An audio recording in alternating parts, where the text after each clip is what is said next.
In the second leg of his three-nation visit, Prime Minister Narendra Modi will attend the 19th G20 Leaders Summit to be held on 18th and 19th November in Brazil.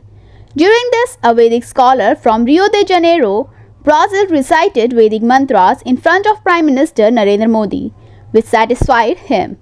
Modi listened to the mantras attentively and expressed his gratitude.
पूर्वानाचीरमात्मनः